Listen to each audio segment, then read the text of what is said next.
The perseverance of the city's defense system is startling.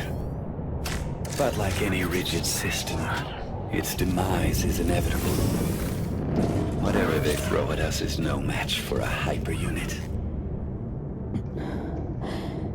Does CDC have hyper units like me at their disposal? No, that was the plan, but it wasn't approved by the committee. They were just too stupid for this stuff.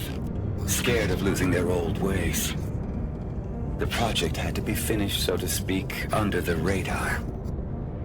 And now we need to save them from themselves.